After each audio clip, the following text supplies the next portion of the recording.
Hello, good morning. এইটা হচ্ছে train journey করার সেকেন্ড ডে। ঘুম থেকে উঠে দেখি প্রায় আমরা মালদা ক্রস করেছি। বাবার মুখে শুনেছি মালদাতে নাকি চারিপাশে শুধুই আম গাছ। জানালার পাশে বসলে এই একটা মজা বলুন, চারিদিকের প্রাকৃতিক সৌন্দর্যটাকে উপভোগ করা হয়ে যায়, চারিপাশে নদ নদীও দেখতে দেখতে যাওয়া হয়। আমি ফ্রেশ হয়ে নিলাম, আর ফ্রেশ হওয়ার পর এখানে করে নিলাম ব্রেকফাস্টে ছিল চা আর ওই তো বাড়ি থেকে ছেঁকে আনা কিছু পরোটা। কিছুটা দূর যাবার পরই খেয়েছিলাম 16 আনার চাল ভাজাটা, খেতে কিন্তু দুর্দান্ত ছিল, আর 1 কাপ সাথে কফি। আর এইদিকে এদেরকে দেখুন, পুরো ট্রেন যেন মাথায় করে রেখেছে। দুপুরবেলা খেয়েছিলাম ভাত, আলু ভাজা আর পনির তরকারি। এগুলো বাড়ি থেকে বানিয়ে নিয়ে গিয়েছিল। আচ্ছা, এখন আছি আমরা আসানসোলের চারিপাশটা দেখতে কিন্তু অনেক সুন্দর ছিল। চারিদিকের এই সৌন্দর্য দেখতে দেখতে বিকেল হয়ে গেল, আর এই বিকেলের টাইমে সূর্য অস্ত যাওয়ার এই সময়টা দেখতে কিন্তু দারুণ লাগে। আর এই এত সুন্দর বিকেলটাতে জানালার ধারে বসে বাবার সাথে কফি খাচ্ছিলাম।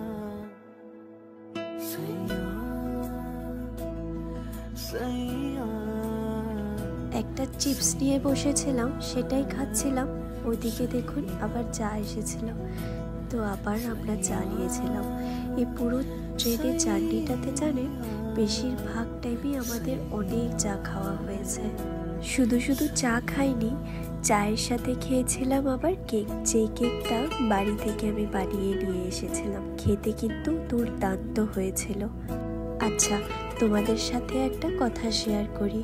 হঠাৎ করে দেখলাম যে একটা স্টেশন আসলো, চোখে পড়লো এটা মেদিনীপুর স্টেশনের ভিডিওটি করার একমাত্র উদ্দেশ্য হলো, এখানে আমার খুব প্রিয় একজন মানুষের ব্লগ আমি সবসময় দেখতে পারি। মেদিনীপুরে না থাকলেও উনি থাকেন আমেরিকায় ক্যালিফোর্নিয়াতে, তবে ওনার বাবার বাড়ি হচ্ছে মেদিনীপুরে। আমাকে উনি না চিনলেও আমার মতন অনেকজন আছে যে ওনাকে চিনে আর ওনাকে ভালোবাসেন। হয়তোবা ওনার চ্যানেলের নাম বললে আপনারা অনেকেই চিনতে পারবেন। ওনার চ্যানেলের নাম হচ্ছে প্রবাসে ঘরকন্যা। হ্যাঁ, সেই মহুয়াদি, যার ব্লগ আমি প্রতিদিনই দেখতে থাকি। সব থেকে বেশি ওনার ভয়েসটা শুনতে দারুণ লাগে। তবে যাই হোক, মেদিনীপুর স্টেশন দেখা মাত্রই মনটা অনেক আনন্দ হয়ে উঠল, আর সবার প্রথমেই মহুয়াদির কথা মনে পড়ল। চলুন, মাঝখানে আর তেমন কিছুই ভিডিও করা হয়নি। রাত্রিবেলা তাড়াতাড়ি আমরা খেয়ে ঘুমিয়ে পড়েছিলাম, কারণ ভোর 3টেই পুরী পৌঁছে যাবে। তো এখন ঠিক ভোর 3টে আমরা আছি এখন পুরী স্টেশনে। চারিপাশটা দেখছেন, এত লোকজন। আসলে লোকজন হওয়ারই কথা, জগন্নাথ ধাম তো, সেটা হয়ও অনেক ভাগ্যের ব্যাপার জানেন। আমরা ওয়েট করছিলাম সকাল হওয়ার, আর এই দেখুন সকাল হয়ে গেছে। এবার আমরাও লাগেজ নিয়ে বেরিয়ে পড়বো স্টেশন থেকে, কারণ ওদিকে আবার হোটেলে 8টা না বাজলে চেক ইন করতে দেবে না। তাই আমরা প্ল্যাটফর্মে বসে অপেক্ষা করছিলাম একটু সকাল হওয়ার। এইখানে দাদারা সবাই গাড়ি বুকিং করছিল, যে গাড়িটি করে আমরা সবাই হোটেল পৌঁছাবো। হোটেলটা নেওয়া হয়েছিল ঠিক সমুদ্রের কিনারে। আচ্ছা, আমার ভয়েসটা তো একটু অন্যরকম লাগছে তাই না?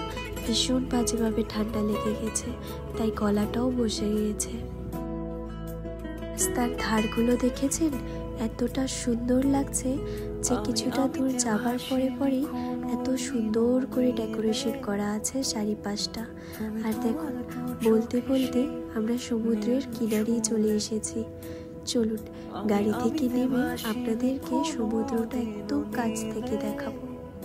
এই তো আমরা বসে আছি সমুদ্রের ধারে, কারণ এখন বাজে 6টা, আর 8টা না বাজার আগে হোটেলে চেক ইনই করতে দেবে না। তাই এখানে বসে বসে অপেক্ষা করছিলাম, কিন্তু যা হয় ভালোই হয় বলুন। এখানে এসে সূর্য উদয়টাও দেখতে পেলাম। 2 দিন টানা জার্নি করার পর শরীরটা এতটাই ক্লান্ত হয়ে গিয়েছিল, কিন্তু দেখেন, যেই কিনে সমুদ্রের ধারে এসে একটুক্ষণ বসেছি, মনটা একেবারে ভালো হয়ে গেল। সব ক্লান্তিও যেন চলে গেল। চলুন এখানে বসি কিছুক্ষণ, অপেক্ষা করি হোটেলে চেক ইন করার।